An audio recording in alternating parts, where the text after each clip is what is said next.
Alô, amigos, bem-vindos ao Gente que Fala ao vivo, dia 1 pela rádio Trianon, AM 740 São Paulo, Rádio Universal, AM 810 Santos, AltV, www.altv.com.br, reapresentação 6 horas da tarde, também TV Guarulhos, canal 20 UHF, canal 3 da NET em Guarulhos, 11h30 da noite. Acesse nosso blog, conheça nossos colunistas e colaboradores, gentequefala.com.br, nossa fanpage, Facebook/programa Gente que Fala.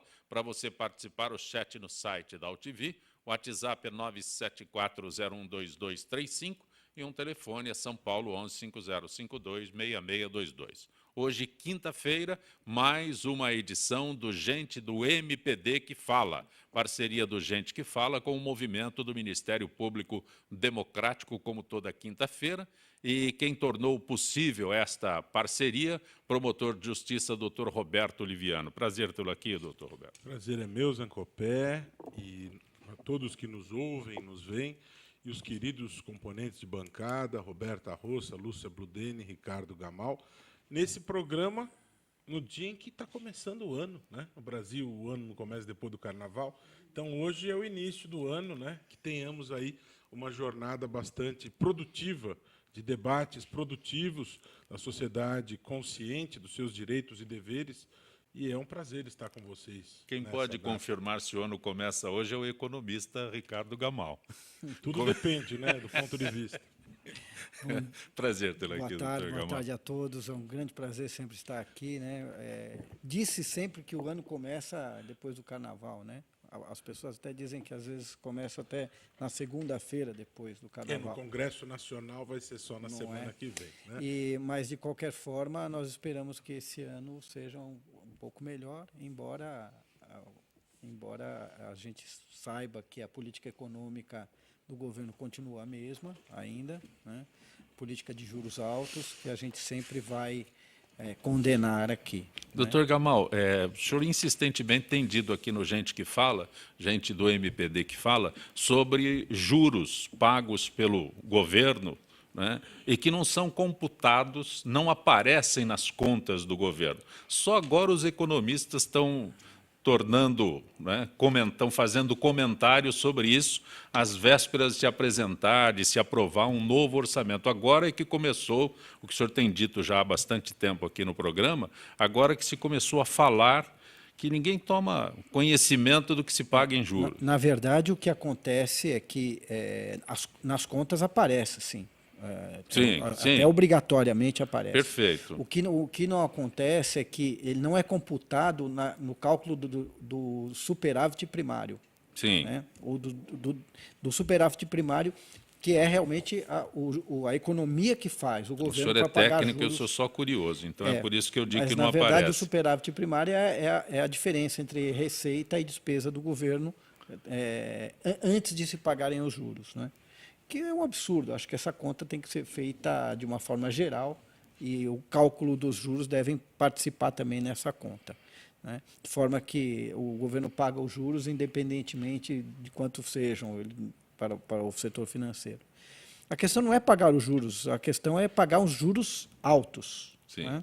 Que não desenvolve a economia. Na medida em que o setor financeiro tem um cliente, que é o próprio governo, cujo cliente paga juros altos e eles, ao mesmo tempo, têm no Banco Central uma confiança grande, que é o Banco Central, o chamado Banco Central independente do povo e dependente do setor financeiro, não é? Então, na medida que isso acontece, os bancos não emprestam dinheiro a juros baixos também para o público, porque eles já têm um grande cliente, né? Vendem no atacado, vamos dizer assim, o dinheiro. Né? De forma que não desenvolve a economia de uma forma geral, além do que, mesmo os capitais menores, os capitais até privados, que podem ir para a praça para desenvolver a economia, acabam entrando nessa ciranda que é a questão da taxa Selic, tal do tesouro direto, né?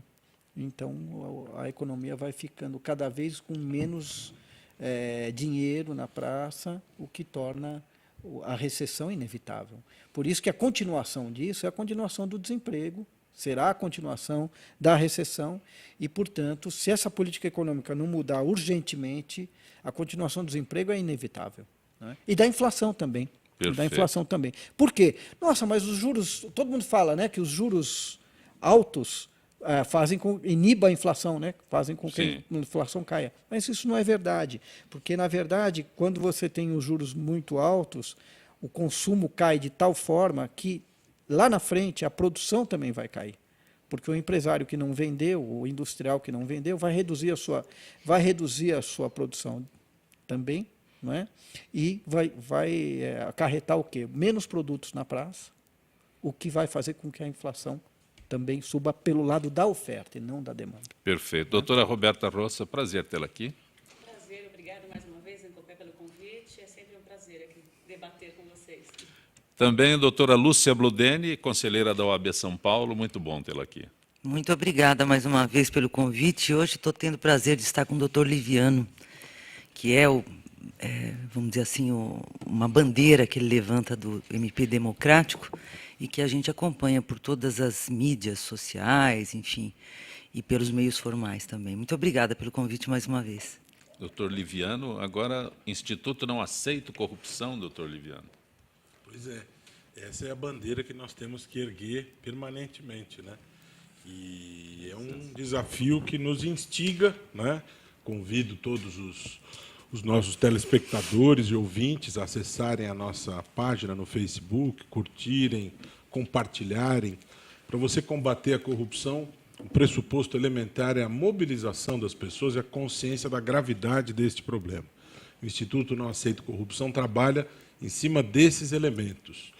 Examinar a corrupção, analisar o fenômeno da corrupção, conscientizar a sociedade, propor caminhos para melhorar o seu combate, educar e contribuir para a formulação de políticas públicas anticorrupção. Portanto, acesse a nossa página no Facebook, Instituto Não Aceito Corrupção, nos acompanhe, curta, compartilhe, difunda esta preocupação, que é uma preocupação de todos nós, porque com a corrupção nós temos a negação da saúde, da educação, da segurança pública, do saneamento, da moradia, de tantos direitos, né? Não é sem motivo que a última pesquisa do Datafolha aponta que é o problema que mais inquieta os brasileiros, 34% estão preocupados com o tema da corrupção, em segundo lugar a saúde com 16%. Né? Portanto, esse é um problema da maior gravidade e a gente está lutando para fazer a nossa parte aí, pelo menos a médio e longo prazo, para termos um cenário diferente. Aliás, essa semana, em votação promovida pela Transparência Internacional, os internautas concluíram que o segundo caso mais grave de corrupção hoje é o caso Petrobras. Né? Portanto, o Brasil se tornou, infelizmente, muito conhecido e notório com este fato, que, aliás, foi determinante na queda de 7 posições no ranking da Transparência Internacional. Foi a maior queda de todos os países, ao lado do Brasil, apenas o Lesoto, na África, que caíram 7 posições. Portanto, é um problema grave, precisamos enfrentar, mas eu vejo uma luz do fim do túnel. Ao lado de tanta corrupção, nós temos um combate vigoroso à corrupção, né? Porque nós poderíamos ter a visibilidade dela e termos inércia. Né? Então, nós temos esse combate, precisamos aprimorar os mecanismos e fortalecer as instituições.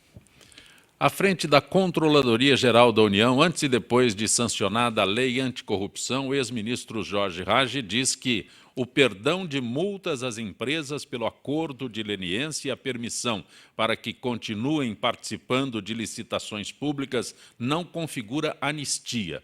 Para o ministro Raggi, a preocupação do governo é com a paralisação de obras e o desemprego. Doutor Liviano, doutora Roberta, doutora Lúcia, doutor Gamal. Tá. Bom, em primeiro lugar, eu sempre saúdo o sempre ministro Raggi, um homem digno, probo, que fez história na Controladoria Geral da União e foi um trabalhador que não descansou para melhorar o controle da corrupção. Então, que se diga que ele teve uma bela jornada. Aliás, ele é um dos responsáveis pela construção da lei anticorrupção, a Lei 12.846. Sempre o saúdo e tenho muito respeito por ele. Mas divirjo do ponto de vista dele em relação a essa questão da medida provisória da leniência, a medida provisória 703. Em primeiro lugar, esta medida provisória é um assinte à Constituição, porque você não pode fazer medida provisória sobre matéria processual civil. Isso é proibido pela Constituição Federal e não se pode versar sobre matéria processual como versa essa medida provisória. Aliás, havia um projeto em discussão no Congresso e simplesmente o governo federal atravessou essa discussão e lançou a medida provisória. E não é assim que funciona. Nós temos separação de poderes, executivo, legislativo e judiciário. Se tem um projeto em discussão no Congresso, esse projeto tem que seguir essa discussão e não atravessar desta maneira. Em segundo lugar, o sentido dessa medida provisória é altamente preocupante. Por quê? Porque ficou a sensação, e o texto vai neste caminho, você permite, através desses acordos de leniência que a medida provisória institui, feitos sem a fiscalização do Ministério Público, você permite ali que as empresas tenham acesso ao dinheiro do BNDES e não há nenhuma transparência sobre onde se investe esse dinheiro, redução substancial de multas e atestado de idoneidade às empresas para participar de licitações. A sensação que fica é de impunidade. E as empresas honestas? Por que elas vão continuar agindo honestamente se empresas suspeitas recebem estes benefícios através de uma medida provisória inconstitucional? Aliás, a inconstitucionalidade dela foi questionada através de ADIM pelo PPS. Portanto, eu, se fosse empresário, jamais celebraria esses acordos de leniência com base numa medida provisória que, por natureza, é uma situação precária e insegura, e a insegurança aumentou muito mais agora com uma ADIM proposta em cima dela. Ou seja, o empresário celebra esse acordo e não tem nada na mão, porque amanhã a medida provisória não é aprovada, amanhã o Supremo concede uma liminar nesta ADIM, portanto, o empresário não tem nada nas mãos, sem contar que pode haver a persecução penal ao executivo, pode haver outros tipos de responsabilização. Portanto, eu divirjo, eu acho que a medida provisória é um erro grave, o governo precisa retroceder, não é concebível se fazer acordo de leniência sem a fiscalização do Ministério Público e não é concebível você fragilizar o Tribunal de Contas da União no momento em que nós precisamos fortalecer os órgãos de controle. E a medida provisória enfraquece, fragiliza o Tribunal de Contas. Aliás, semana que vem haverá uma discussão importante lá. Está se falando em sigilo nas decisões do Tribunal de Contas da União. Isso é uma aberração, né? Nós precisamos ter divulgação, transparência, publicidade e não sigilo. O povo tem direito de saber o que se discute sobre as contas do governo.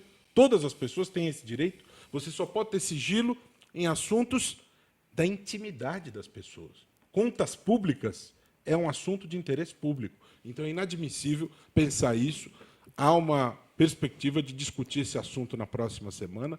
É bom que todo mundo fique de olho, bem atento, porque nós não podemos ter sigilo dentro do TCU. Eu não vou divergir do seu posicionamento, doutor Liviano, porque ele foi muito bem formulado e tecnicamente muito bem esclarecido, né? Mas o que eu penso particularmente? Esses acordos não serão especificamente só para empresas que estão sob a mira de denúncias e que já estão sendo investigadas. É para todo mundo.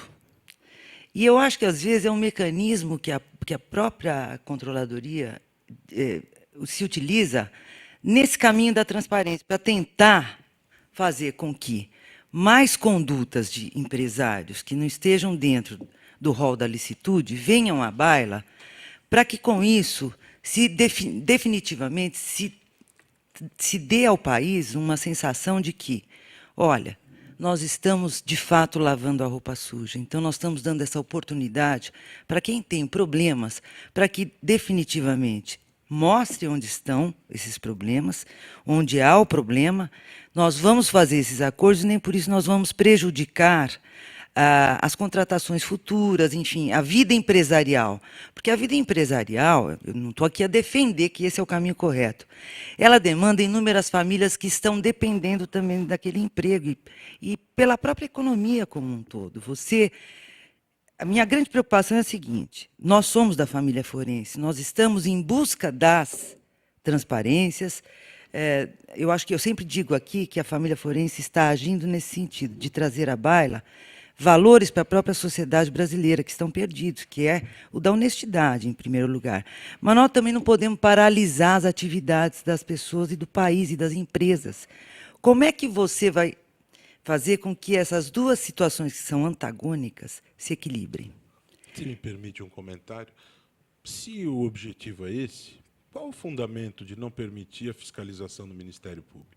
Quem tem medo da fiscalização do Ministério Público? Qual é o fundamento para, neste processo de depuração ao qual você se refere... É um processo de depuração mesmo. Por que não ter o Ministério Público, que é a instituição incumbida pelo Constituinte de cuidar do interesse da sociedade nas causas coletivas? Por que fazer isso a portas fechadas entre governo, que pode, inclusive, ter sido eleito com doações dessa empresa que negocia, sem ninguém fiscalizando? É o primeiro ponto. E por que não dou oportunidade para absorver estes empregos a empresas honestas, que não são suspeitas? O Brasil é um país em que o empresário é muito criativo. Eu tenho empresários honestos, dignos, que não têm problemas com corrupção e querem absorver essas fatias de mercado. Por que eu vou reservar uma fatia a uma empresa suspeita se eu posso entregar? E essas empresas podem contratar essa mão de obra e neutralizar o problema do desemprego. O contratante pode ser o... Você falou, esse acordo de leniência não pode ser objeto de nulidade, posto que é inconstitucional? Você disse que tem um ADIM. Sendo inconstitucional, não pode? Pode. Depois. Depois. Sim, mas e o custo para o país disso? Não, não é mais fácil fiscalizar antes? Inclusive, eu estou sendo a favor do que você disse até agora. Eu também acho. Já começou errado. É mais um fator de insegurança, porque o empresário assina esse acordo com base numa medida provisória, questionada a constitucionalidade, e ainda o Ministério Público pode pedir anulação, ou o cidadão através de ação popular. Então, para o empresário, não é um bom negócio. Não é muito melhor você prevenir? Chama o promotor para fiscalizar. De acordo, o Ministério Público não é mais seguro? Sim, eu acho que excluir o Ministério Público não é Então, o que há justo, a esconder? não é eficiente, Por que não é a AGU lógico. e a CGU vêm a público dizer que não querem que o Ministério Público fiscalize? O que estão escondendo? Essa é a minha pergunta.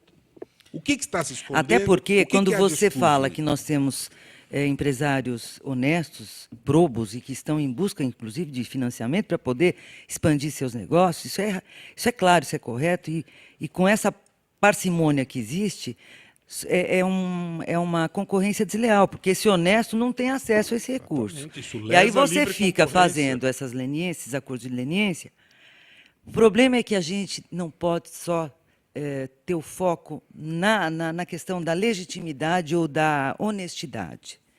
Nós temos que pensar também em números. E eu falo isso porque eu sou do mundo jurídico, eu não sou do mundo econômico aqui. Então, a gente precisa entender um pouquinho a dimensão do impacto dessas empresas em termos de pessoas, famílias, a sociedade de um modo geral. Essa repercussão. E não é só isso. Não é? Essas empresas são muito grandes. E para você colocar no lugar delas outras empresas não é muito fácil. Não existem empresas, às vezes, com a mesma capacidade produtiva. E este é um problema também. Então, o problema do país com esta questão da corrupção é também a perda da sua capacidade produtiva. Não é só dos empregos que se perdem num primeiro momento, mas da capacidade produtiva futura. O país vai entregar na mão... Quando o senhor diz que é difícil substituir, estas empresas teriam amarrado o governo no seu sistema de... Mas isso acontece nos Estados Unidos também. Sim. Isso acontece... Elas detêm a tecnologia. Perfeito, mas é isso que precisa ser esclarecido. O Então, nós candidato estamos na Bernie mão dessas Sanders, que é o candidato sensação agora nos Estados Unidos, tem dito que o Wall Street e o governo norte-americano têm laços muito fortes. Não é? Agora, daí a você perder a capacidade produtiva do país é uma outra coisa. Que essas empresas, então, que os donos dessas empresas, que se tiverem culpa, percam as suas ações nas empresas. E elas vão para o Estado ou que sejam reprivatizadas. Essa é uma ideia que eu tenho pensado. Não é? Obrigatoriamente transferir o controle acionário. Não para o Estado. A grande questão... Não para o Estado. Não, para a A grande iniciativa questão privada. é a capacidade privada. produtiva Sim. dessas empresas. Elas não podem se perder, tem tecnologia aí. Né? Você vai entregar na mão de quem? Da Halliburton, norte-americana? Senão você sucateia o país também. Como é que faz? Que era do vice-presidente norte-americano, a um determinado momento, que fizeram todas as obras no Iraque, por exemplo. Isso aí tem menos indícios de corrupção? Eu não Então, tenho dúvida quer dizer, que você não pode ter a mentalidade de querer quebrar a empresa, mas também querer que prevaleça a ideia da impunidade, sem fiscalização. A grande contradição é manter esta capacidade produtiva e, ao mesmo tempo, punir as pessoas que fizeram isso. Agora, a capacidade produtiva tem que ser preservada, de alguma forma. Tem tecnologia também na coisa, não é brincadeira. Já nada mais a acrescentar nesse assunto. De aí. toda forma, eu acredito Sim. o seguinte: eu acho que o fato da Operação Lava Jato, ela é um marco no nosso país. Eu acho que definitivamente essas gerações aqui, as gerações mais jovens que estão aí iniciando no entendimento, até na escola mesmo, eu acho que isso é um marco. Eu acho que isso é inegável. Então, todos os esforços, assim que eu penso, viu, doutor Liviano? Sem nenhum entendimento de que o Ministério Público não deveria participar. Mas eu acho que também é possível que a gente consiga mudar a mentalidade com esses acordos de leniência, ainda que o Ministério Público não esteja presente, porque nós também temos ali a Controladoria Geral, nós temos órgãos, entes De importantes. governo, entes de governo.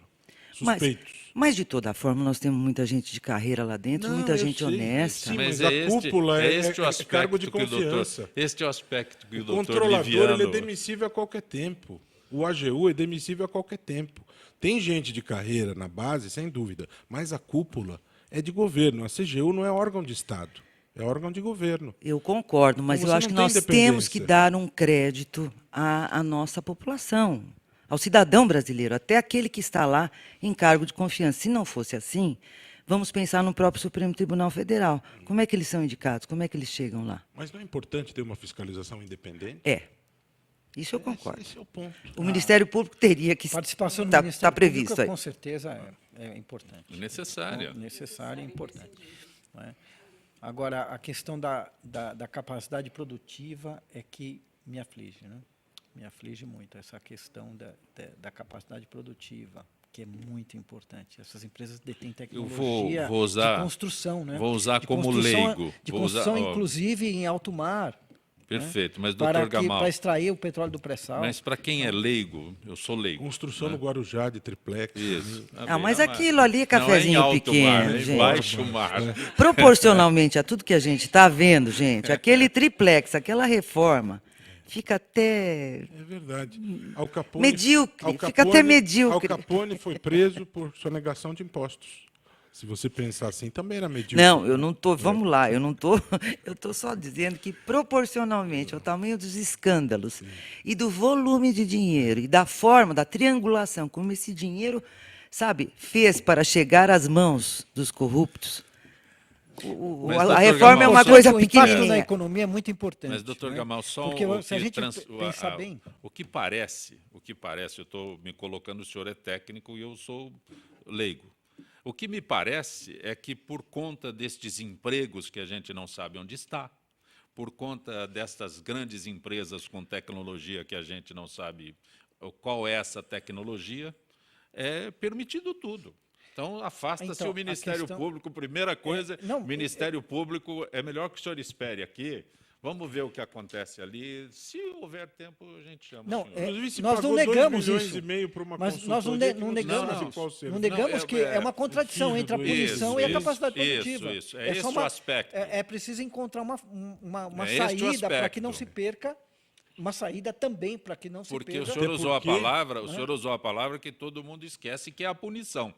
Nós estamos esquecendo da Uma punição. coisa é a punição, a outra coisa é também você E ela não perder pode ser as esquecida. forças produtivas de uma nação. Até porque, se você levar ao extremo, então o Ministério Público não pode mais combater o tráfico, que vai gerar desemprego dos distribuidores de cocaína. Né?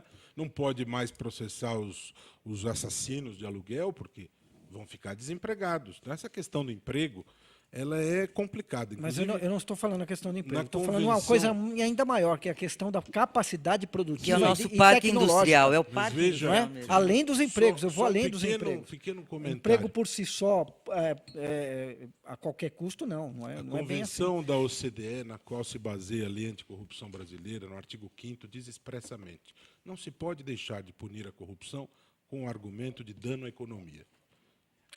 Esse tratado internacional, do qual são geradas todas as leis anticorrupção, é claro nesse sentido. No Por outro entanto, lado, o discurso por aqui outro lado, no vai na deserto contramão. também não tem corrupção. No deserto não tem corrupção nenhuma, também não tem nada. Então esse é o outro lado da coisa. Né? Então é Perfeito. preciso encontrar uma fórmula. É verdade. Nós, toda quinta-feira, nós temos também o contato com a Associação dos Funcionários Públicos do Estado de São Paulo, a FIPESP. Estamos mantendo contato, né, com a Gisele Souza para falar hoje, para dar trazer as suas informações sobre a abertura de inscrições para declaração do imposto de renda na AFIPESP. Podemos ir para o intervalo e, na sequência, nós conversamos com a Gisele, ok? Gente que fala retornará em instantes.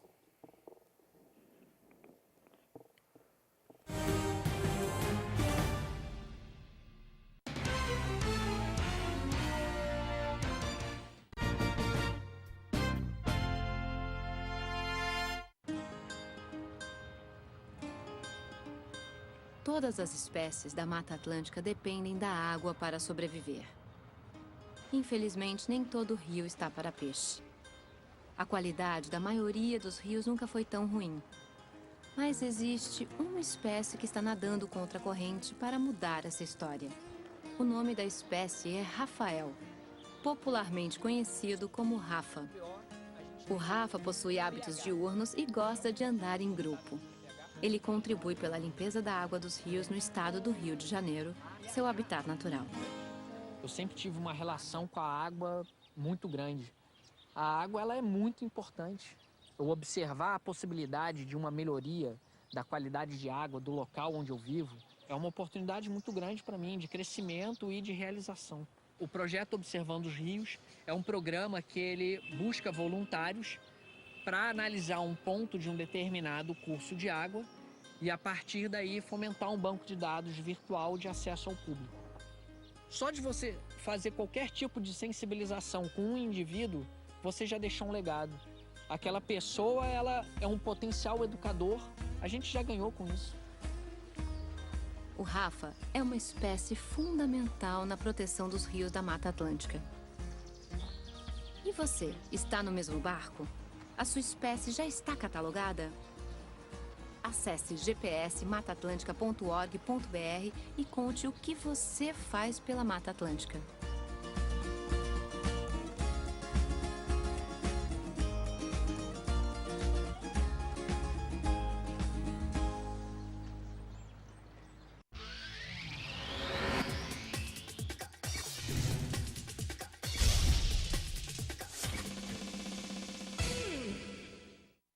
Oi, eu sou Letícia Spiller e quero convidar vocês a fortalecer o movimento que quer criar uma lei para acabar com o desmatamento no Brasil. Nossas florestas não podem mais ser destruídas. São elas que garantem a nossa qualidade de vida. Eu quero floresta em pé, água fresca, clima ameno e desmatamento zero. E você? Participe, assine a petição.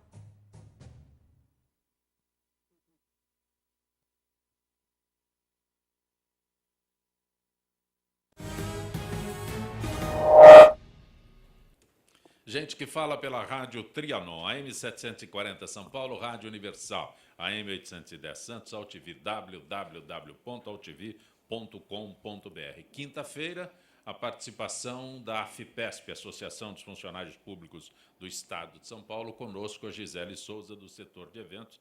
Gisele, boa tarde. Boa tarde, Nacopé. Boa tarde aos debatedores e aos ouvintes do Gente que Fala. Gisele, esta é uma época do ano que se fala muito em imposto de renda. Eu gostaria que você abordasse sobre a abertura de inscrições para a declaração de imposto de renda, este auxílio aos associados no momento da declaração do imposto, uma das marcas registradas da associação, que você explicasse o objetivo dessa ação. Então, Zacopé, em mais um ano, a AFIPESP oferece essa assistência em todo o processo para a realização da declaração do imposto de renda, né? E a ação tem grande importância por proporcionar mais uma facilidade exclusiva aos associados. E o melhor, gratuitamente. E quando o associado pode fazer a sua inscrição? Consultores profissionais e nossos funcionários esclarecem dúvidas de associados e dependentes. O agendamento do dia e horário para esses atendimentos estará disponível a partir da próxima segunda-feira, dia 15 de fevereiro. Nós falamos muito da AFIPESP em São Paulo. A AFIPESP atende associados em outras regiões do estado, Gisele? Sim, os associados de algumas regiões do interior e do litoral contam com um serviço semelhante. Porém, o associado deverá entrar em contato com a regional mais próxima para verificar qual serviço será oferecido. E como o associado deve fazer para agendar o seu horário de atendimento? Então, a partir de segunda-feira, dia 15, os agendamentos acontecem online no site da AFIPESP, www.afipesp.org.br, e pessoalmente também no edifício São Roque, Rua Doutor Bittencourt Rodrigues, número 88, quinto andar, sala 504. É o prédio próximo à sede social.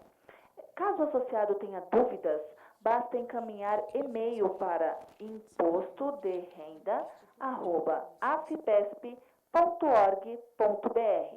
E vale destacar que não haverá atendimento sem o agendamento prévio. As vagas são limitadas. Agradeço a você, Gisele, mais uma vez, tua atenção com o Gente que Fala, nesta parceria AFIPESP Gente que Fala. Muito grato, Gisele. Uma boa tarde. Boa tarde, Zancopé. Boa tarde aos ouvintes do Gente que Fala. Conosco hoje, gente do MPD que fala. O doutor Roberto Oliviano, que é promotor de justiça, a advogada doutora Roberta Rossa, a advogada doutora Lúcia Bludeni e o economista, diretor da Fiesp, doutor Ricardo Gamal. Doutora Roberta, o novo Código de Processo Civil entra em vigor no Brasil, entrará em vigor no próximo dia 17 de março, trazendo consigo uma série de mudanças. Uma delas, talvez a que mais chame a atenção, é a isenção da mediação no âmbito de processo civil, como estímulo para que as partes resolvam amigavelmente seus litígios. Esta é a tua área específica. Na realidade, a mediação é a palavra de ordem hoje do judiciário, né? A mediação, a conciliação, que sempre houve, a negociação, enfim. A inserção no Código de Processo Civil veio só para formalizar uma questão que, aliás, já existia. A conciliação já existia, o juiz, antes mesmo de tentar uma audiência de instrução, ele já designava a audiência de conciliação. No entanto, não se fazia da forma como hoje ela deve ser feita, a mediação, com técnicas, com etapas da mediação que devem ser seguidas. Eu entendo que sim, que deve haver, eu acho que é um passo importante, é um avanço. No entanto, eu acho que as pessoas que farão a mediação têm que estar realmente preparadas. Elas têm que fazer esse curso, obrigatoriamente o curso de mediação, capacitação em mediação, e elas têm que estar preparadas para isso. Mas eu acho que a questão não é só formal, só o legislativo, no caso. Eu acho que a questão é cultural. Eu acho que nós vivemos numa cultura ainda, e nós, nos bancos escolares, na própria faculdade, a gente aprende a processar, né? A gente não aprende a mediar. Então, eu acredito que a mediação deveria fazer parte já dos bancos escolares, até antes da faculdade. A cultura da paz, a cultura da mediação, acho que é importantíssimo isso, para que a gente não tenha para que a cultura da paz, o ganha-ganha prevaleça. Nós não temos essa cultura. Na cultura nós temos o ganha-perde, não a cultura do ganha-ganha. E na mediação é muito interessante quando você participa de mediação e vê que dá certo, porque as pessoas, a mediação, você proporciona o diálogo, né? Você não há nenhum pré-julgamento, absolutamente. O mediador está preparado para que as pessoas que estão ali em litígio, ela proporciona o diálogo para que elas façam um acordo.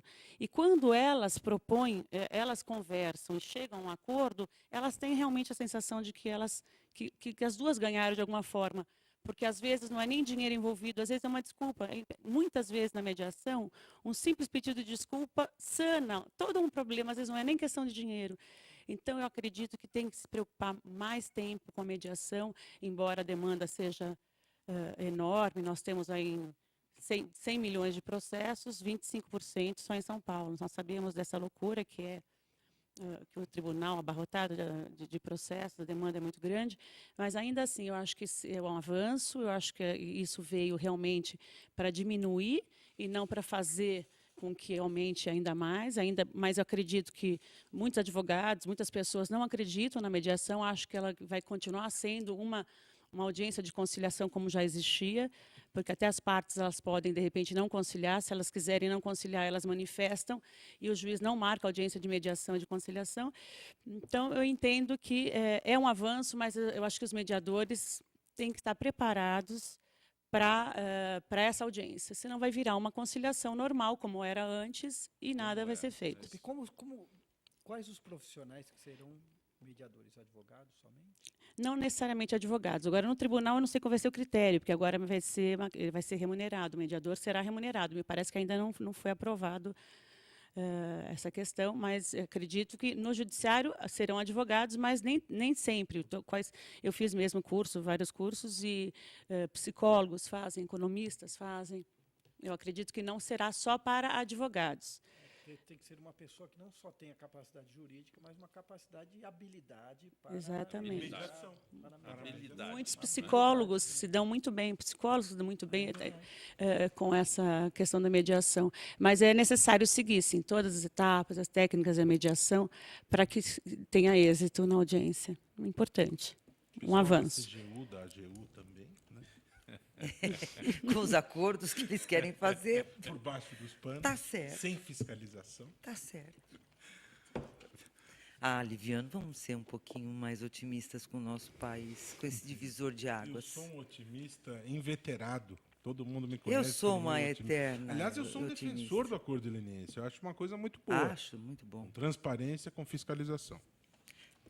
Também o Ministério Público poderá agir, ainda que ele não haja naquela fase, depois ele poderá. Mas isso custa dinheiro dos impostos. Se você pode fiscalizar antes e prevenir um conflito, é muito melhor.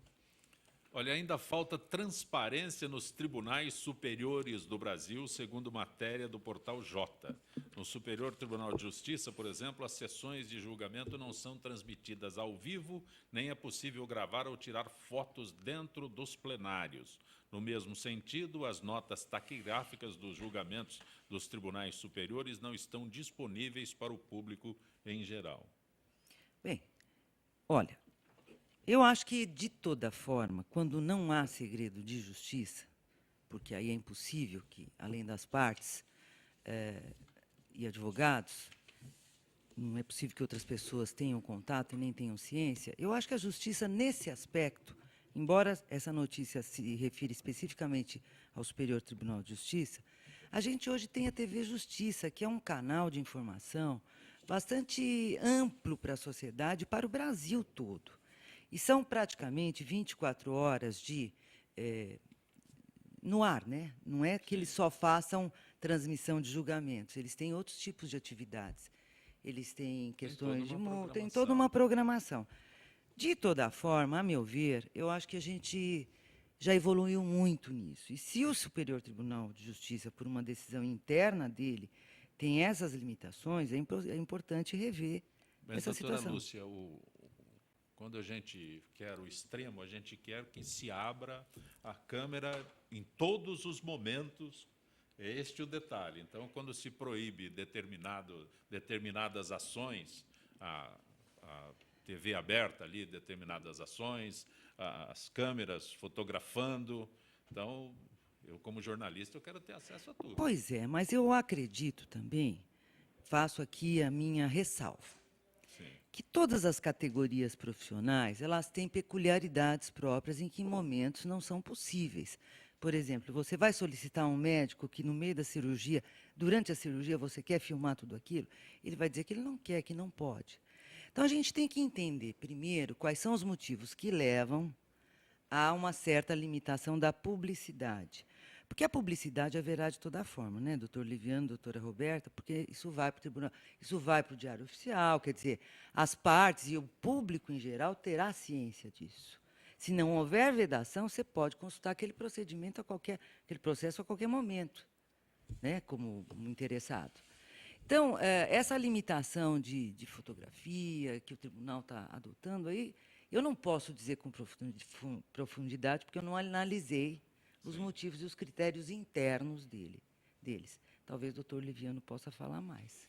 Mas veja bem, na linha do que o Zancopé falou, o julgamento é público, aberto ao público, né?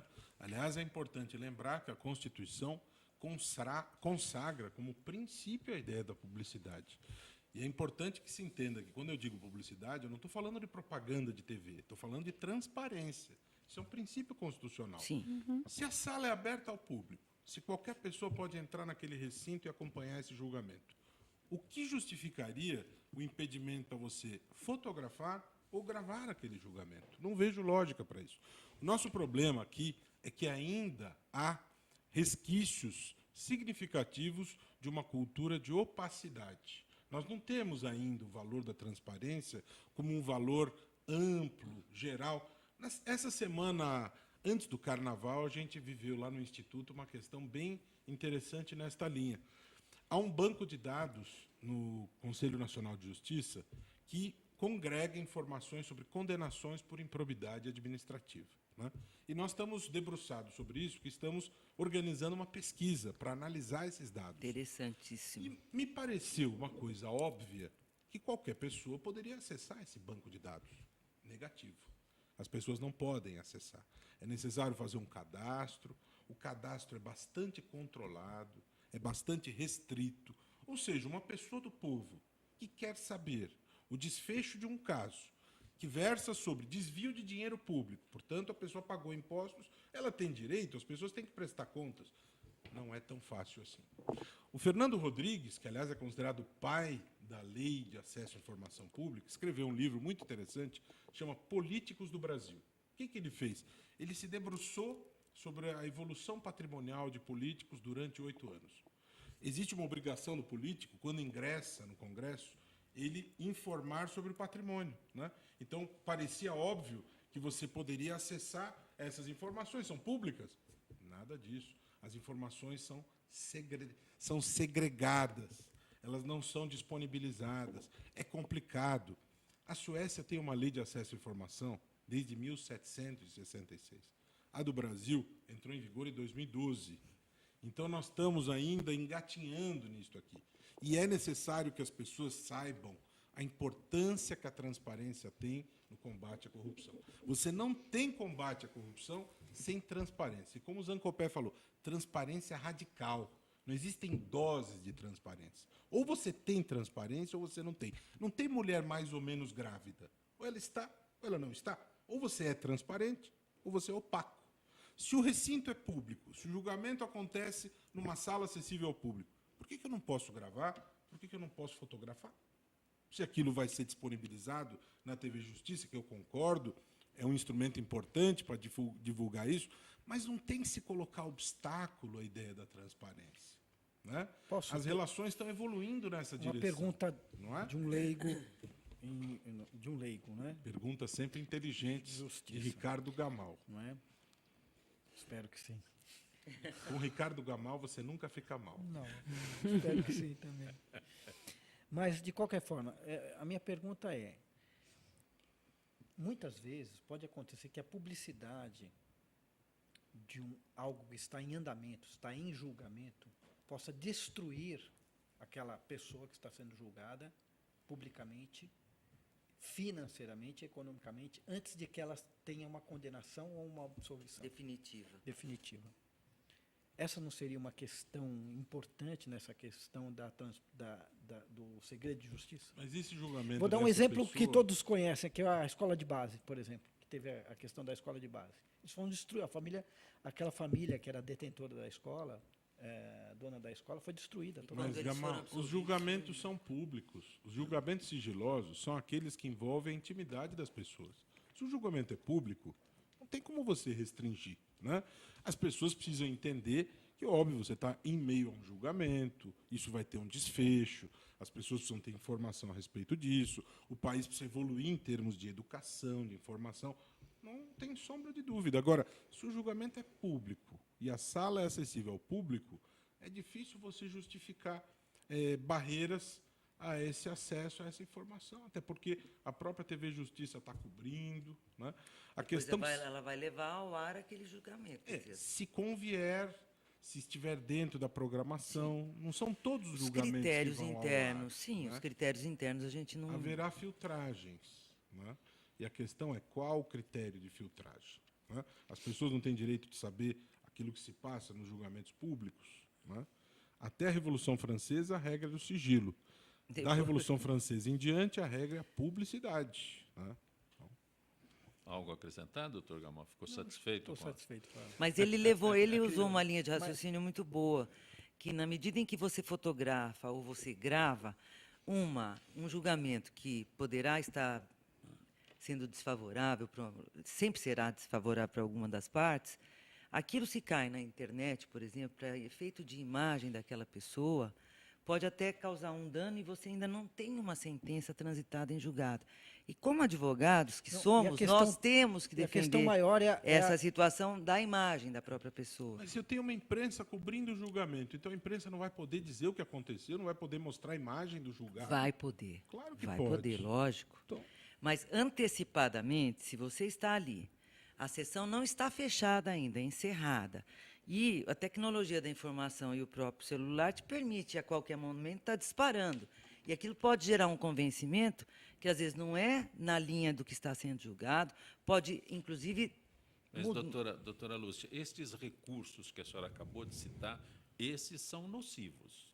A gente não sabe por que alguém solta uma parte. Então, eu acho que só pode ser nesse sentido. Eu estou falando o trabalho da imprensa, eu estou falando como jornalista. Então, quando alguém acessa com um celular e começa a colher detalhes, né, que interessam só a ele, eu acho que isso é nocivo. Os isso não é tribunais parte... não permitem que a imprensa filme. Exatamente. É interessante eu estou falando do frisar papel da isso. imprensa. E a imprensa é livre. Eu estou desconfiada que alguma briga aí entre a TV Justiça e as outras. É uma briga de jornalistas e televisões. Não pode ter monopólio, né? O monopólio não pode haver. Este é o detalhe. São verdades secretas. Porque por esse prisma que eu falei da tecnologia da informação do celular, eu acho que é bem cauteloso pensar assim. Eu não concordo que você permita que alguém fique, né, com celular, principalmente quem não está trabalhando, que não é jornalista, quem não é da imprensa. Está lá assistindo. Um curioso, vou colocar dessa forma, um curioso que, de repente, né, coloque... Mas aí são outras discussões. Quem que pode ser jornalista? Aspecto. Não precisa ter diploma? É outro aspecto. Todas as pessoas podem ser jornalistas? Todos. Lamentavelmente, a profissão abriu para todo mundo, mas eu ainda acho... Questão de alta indagação. Não, eu ainda acho que a exigência do diploma... ela deve constar, ela deve prevalecer, porque é diferente o senhor, como promotor, fazer artigos sobre a justiça. É diferente do doutor Gamal, como economista, né, elaborar artigos sobre economia. Eu não tenho a formação que os senhores têm para fazer um artigo nesses teores, né? Agora, como jornalista, eu tenho as minhas funções e acho que devo estar preparado com o meu diploma, com o meu registro, com o reconhecimento, para que o senhor tenha certeza que é um profissional que está conversando com o senhor. Então, lamentavelmente, mas aí foge de São Paulo, foge. É outra discussão, mas eu acho que a minha profissão, teve uma época que foi obrigatório, depois... Né? Depois os patrões queriam mais a liberdade de não pagarem salários profissionais e por estes rincões enormes, o assunto é outra. Sim. É outro, lamentavelmente. Zancopé está virando debatedor hoje aqui. Não é o meu papel, lamentavelmente. Ele conhece o ofício dele, né? Ele está nos dos papéis. Olha, a União e a USP devem disponibilizar a substância, eu preciso até de outro óculos, fosfoetanolamina, sintética para o tratamento de uma mulher com metástase para o fígado, baço e pulmões. A decisão liminar é da juíza federal, doutora Eliana Marcelo, do TRF3. Segundo ela, negar o fornecimento da substância violaria o artigo 196 da Constituição, que assegura o fornecimento do medicamento, mesmo sem registro da substância na Anvisa. Doutor Liviano. Olha, essa questão da saúde, ela tem sido objeto de análise pelo sistema de justiça. É sabido que nós temos demandas que são apresentadas, quer no plano individual, quer no plano coletivo. Eu atuo na 10ª Câmara de Direito Público, às segundas-feiras participo das sessões, e nós temos muitas discussões a respeito desse fornecimento dos medicamentos. O grande desafio é como é que você administra o orçamento e as possibilidades, em tempos de crise econômica, E como você, do outro lado, garante esses direitos. Esse é o grande desafio do administrador que escolheu exercer a gestão do Poder Executivo. Isso não é uma questão fácil, né? Mas não há dúvida que o direito à saúde é um direito constitucional, né? Como é também o direito à moradia, como é também o direito à segurança pública, direito à educação, né? As pessoas têm o direito à saúde, né? Então, não é razoável que apenas as pessoas que tenham muito dinheiro para comprar os medicamentos tenham direito a acessar o medicamento, né? Portanto, é uma questão que está colocada, está posta, é um dado de realidade, né?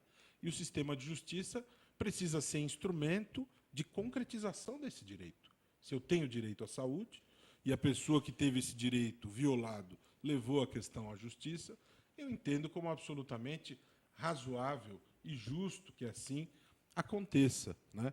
E que as pessoas, que a justiça seja um instrumento de garantia de direitos, né? E não apenas uma peça de ficção, né? Os direitos fundamentais não podem ser meras utopias, precisam ser uma situação real e concreta, né? Portanto, a meu ver, andou bem a justiça ao determinar esse fornecimento, porque é um direito das pessoas, direito à saúde, né? Doutora Lúcia? Sim, a minha única questão aqui, porque eu não acompanhei, inclusive, essa matéria, e que me chama a atenção é que, mesmo sem o registro da substância na Anvisa, quer dizer, nós temos a Anvisa aqui, que ela é reguladora de toda a nossa medicação no país. Então, o meu entendimento seria no sentido de que, de onde viria essa substância? Ou se não está registrado na Anvisa, é a pessoa que é do SUS? Então, o paciente que é SUS, tá? Esse tipo de medicamento não está pela Anvisa autorizar, ou o governo não tem autorização para ceder gratuitamente esse... É que nesse caso aí houve... Olha, Olha, a questão desse caso é outra. A questão desse caso é que, como a Anvisa ainda não tem desenvolvimento de pesquisas no aqui sentido no Brasil. Mas parece-me que, segundo alguns relatos, muitos relatos, esse medicamento tem um efeito muito positivo no tratamento. Exatamente. Então, daí o motivo da juíza ter do desespero concedido. de algumas famílias. De um lado você tem a questão regulatória, que Anvisa, e do outro lado o direito à vida. É a ponderação dos direitos. O que prevalece? Então, mas tem dois casos, né? O que eu estou sabendo é que o governo federal agora disponibilizou 10 milhões de reais para o desenvolvimento das pesquisas desse medicamento agora, né? É que são dois entendimentos, né? A juíza federal ela deu a liminar no sentido de direito constitucional à vida e o dever do Estado. Por outro lado, o órgão especial, todos os juízes, 25 desembargadores do órgão especial, eles cassaram, pelo menos o entendimento unânime, cassaram todas as liminares, porque esse é um experimento da Faculdade de Química de São Carlos. Então, quaisquer ações contra, no sentido de liminar em primeira instância, de dar o liminar para que a faculdade da USP liberasse a substância, o órgão especial cassou todas as liminares, porque ele entende que não há uma eficácia. É um experimento, né? Então, porque ele entende que não há eficácia. Por outro lado, eu entendo a juíza federal, porque aí no caso foi a juíza federal, nesse caso aqui, porque ela disse que ela estava numa situação, ela tinha um câncer coloretal, e com metástase em baço, em fígado e tal. Então, ela achou que aquilo poderia amenizar ou então retardar um pouco a morte dela. Paciente, então, né? eu acho que é uma questão subjetiva, a questão, acho que íntima do próprio juiz. Eu entendo assim. Não temos mais nada a perder. Exatamente. A família entra nessa linha. Exatamente. Nada a perder, vamos tentar alguma coisa. E o tribunal acha que isso poderia dar efeitos piores à pessoa que está numa situação ruim, né? Quase morrendo, enfim. Doutora Roberta Rossi, é sempre muito bom tê-la aqui no nosso Gente que Fala. O tempo passa. Daí Passa, é verdade. Grato por o prazer é todo meu. Sempre muito bom estar aqui. Obrigada, Zancopé. Doutora Lúcia Bludeni. Muito obrigada mais uma vez pelo tê-la convite. Aqui. Doutor Gamal. Prazer enorme estar aqui com você. Enriquece nossos debates. Doutor Liviano, doutor Roberto Liviano. Esta parceria Gente que Fala, gente do MPD que fala, graças à iniciativa do doutor Roberto Liviano, que a gente pode colocar em pauta toda quinta-feira este programa, e hoje o senhor se afastou da diretoria do do MPD, correto? E agora é presidente do Instituto Não Aceito Corrupção. Me afastei da diretoria, mas sempre militante. Participo do MPD há 15 anos e não me afastarei dessa militância. Não do MPD, eu disse da diretoria. Sim, sem mas cargos eu na diretoria. participo ativamente Quando do o senhor MPD. chegou, o senhor era presidente do MPD. É verdade. É uma grande alegria para nós manter essa parceria e ter aqui os nossos convidados, a Roberta, Lúcio, Gamal, gente que fala e sabe o que fala, né? E faz com que esse programa seja um instrumento de difusão do debate, de informações, de contribuir para o amadurecimento das pessoas em relação a temas tão importantes. Portanto, o MPD fica muito feliz em manter essa parceria e que possamos prosseguir tendo sempre o nosso maestro Zancopé aqui, regendo a nossa orquestra de informação. Você é muito gentil. Gente que fala tem a direção geral do jornalista Fausto Camunha, a diretora de produção Zenilda Salvato, redação Raela Brandão, Pedro Schiavon, na pauta José Carlos Sicarelli, produção cultural Ricardo Godoy, na rádio Trianon, Benebene, Cléo Rodrigues, Neildo Neres, Ricardo Valim, na direção da TV Guarulhos, Fernando Mauro, na direção da UTV Alberto Luquete, na técnica James Eduardo, Marcelo Fontan, Sérgio Oliveira e Iago Matsumoto. Estaremos de volta amanhã, meio-dia. Gratos, até lá.